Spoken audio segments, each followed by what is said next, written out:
All right, guys, we are here with a brand new 2024 slash sale, the Freestyle sale, and with the boss, Andrea Cucchi. Thanks for joining me. And today we're going to talk about all the technical aspects and what's new in the 24 model of the Freestyle sale. Hi, Nils. Thank you. And yes, we are here with the new slash. And unexpectedly, it's one of the sale which needs most of the work. It looks like a straight line, and a flat sail. But behind all this, there's a lot of work. Because in the end, the freestylers, even if they seem like they are freaks on the water, they're actually on land very technical because they are doing moves which are super difficult. And if the sail does not deliver the pressure points, the performance that they need, they are not able to do these moves. And so for them, the sail is super important. The sail needs to be accelerating fast because they need to get to top speed in no time because they have when they're competing, they have a time schedule where they have to do X amount of moves. So they need to get to the top speed to do the move in the less time possible. They need a lot of acceleration. They need a lot of pop. Pop means that when they push the sail against the wind, the sail needs to be able to lift them up from the water by some meters to do the move, the air moves. So there's a duck run in the front, which gives actually the acceleration, gives the pop of the sail, and it can be of different shapes. If we see here, it's like starting wide from the bottom and narrowing down all the way to the top. So, each sail size has a different width. You have to know how much wide you want to go with this duck run, and even 3 millimeters can make a difference. They need a rotation of the buttons over the mast, so even there, each button has to be X amount of centimeters in the middle of the mast or outside the mast or a bit further back from the mast. So, each sail is tested, according to the wind, you need to adjust all this characteristic, and we're just talking about the front part of the sail. Then we go into the body of the sail, they don't want to have any loose leech. So if we see here, there's no loose leech, just a tiny bit to release the wind to get a bit more speed. So if they have more speed, they can jump higher, but it has to be with no tension, because they have to go clue first. The foil of the sail has to cut the wind. It doesn't have to flap. So even there, you need to really work on very small millimeters to get just the right amount of loose leech, which is close to zero, but it needs to be there, as I said. And and then of course the height of the clue, the cutout of the, you can cut out to have a easy ducking, to go under the sail. You can cut the base really high, but then you're also losing power. So you have to find the right compromise between having the power, but also that you can duck it easy. And so, there's a lot of details which are into the sail, even if it doesn't look like it. It's one of the hardest sail to develop. Yeah, this is super interesting because I have absolutely zero background in freestyle, so for me also, just when it's lying on the beach, it looks like it's very straightforward, it's like, and it's like no profile, so what can be so hard about a freestyle sail? So hearing all this is super interesting, and also because I think for me the freestyle sail is like the furthest away from like a kind of normal sail that has like a deep profile and then like a loose leech.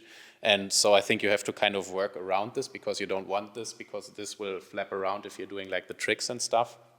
So I can imagine that there's a lot of stuff going into it to make all this work perfectly for the guys that are doing, I don't even know how these tricks are called these days, but it looks amazing. So yeah, and what I think I didn't see last year is what are these reinforcements? Because these are new, no? Yes, exactly. These are our new reinforcement that we have put in, but they're not reinforcement actually. They are more structural bands. Structural bands because we have 4 of them starting from the clue. So we have 1 going to the base, 2 in the main panel of the sail, crossing all the way on the top. Even this one, the higher one, just goes all the way here, meeting other 2 here on the top. So we have a lot of crisscrossing of these structural bands, because what a freestyle sail is looking at is to have a lot of reactivity, a lot of reflex, fast reflex, because you want the sail to always be back into a position. And therefore, the stiffer you can make the sail, the better it works, But because there's only 4 buttons on the sail, due to weight and due to the fact that you want that the sail actually blows up a little bit to get a bit more power, you're using 4 buttons. But at the same time, you want that between the buttons, there's no extra movement, because this could take out the stability of the sail. So the structural bands are actually making sure that the whole sail body at the back is also very stiff and reactive, so that when you're doing the maneuvers, you are actually very precise in the execution. And another thing that we introduced this year is this lav panel in the front of X-Ply. So if you see, there's the lav panel in the front of Dacron, but the Dacron always has this problem that it's stretching more or less in every direction. But in a freestyle sail, we want the Dacron just to stretch in a horizontal direction and not vertical, because we don't want the sail to bend. We want the sail always to be stiff. This is why we have all these Kevlars underneath the stitching of the sail.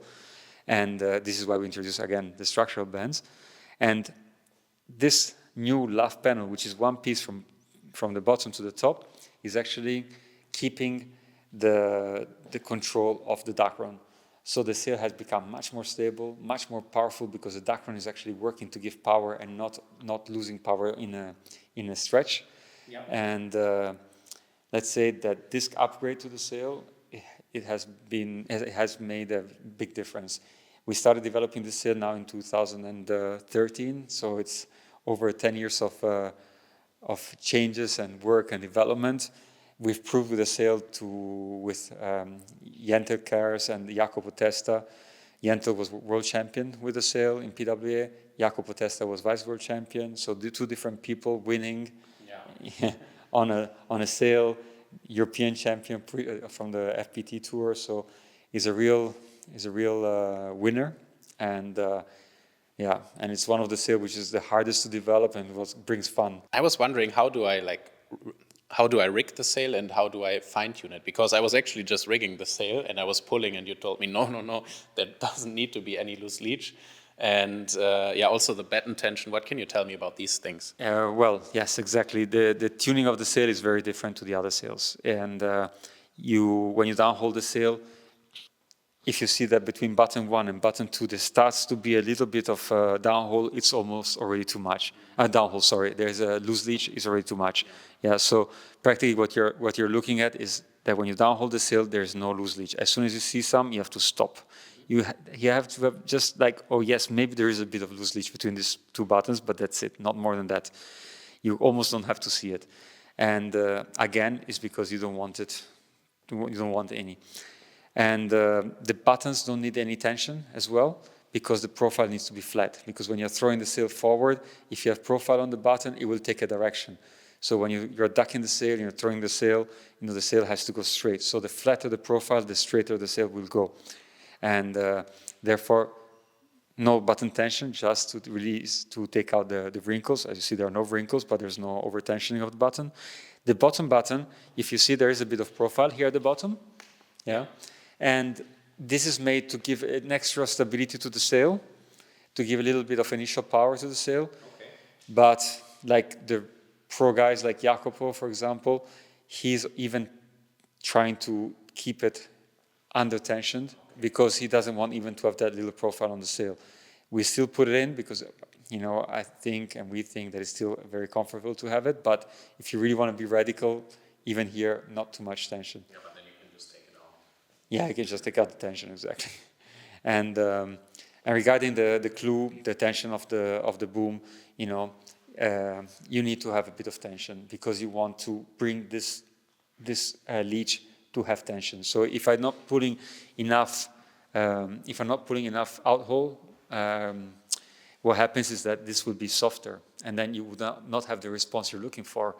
Okay, but if you pull a bit of tension on it, that whole leech would be in tension, and that's what you're looking for. So one of the ways to see if you have outholed the sail enough is to put your hand just at the back of the sail, and press. If you see that it's going down a couple of cm, this is a good tension. If you press and you're going further down, too much down, and you're touching the boom into the other side, it means that you haven't pulled enough outhole. So yeah, the battens, they look really straight to me, and I'm wondering, is it like the same battens like on most of our other sails with the S shaping? Because they look very, very like just linear and stiff, kind of almost. This is the only sail which actually doesn't have any S shape. Okay. And because again, we want the sail just to be that flat, and therefore actually to make it even flatter and to make sure that the sail keeps this flat profile, you know, what we did and what we have into the sail in the central two buttons, so the second from the top and the third from the top, is it's just a normal button like wave sails have, but on top of it, so on the last 40 centimeters, we have a tube going over the normal button, so that we are stiffening up, we're straightening even further the back side of the sail to be like perfectly flat. That was the tech talk about the new 2024/Freestyle sail. And I gotta say, for me, it was especially exciting because I myself am more involved in like the slalom and speed stuff. So hearing about the development of a freestyle sail was quite interesting for me. If you want to learn more about the sails or have any questions, feel free to get in contact with us at Point 7 over the Point 7 website. We offer video chats. You can contact us by email or through the live chat. You can get the sail at your select dealer or directly at point7.com. Thanks for watching the video, subscribe to the Point 7 YouTube channel, and we'll see you for the next one.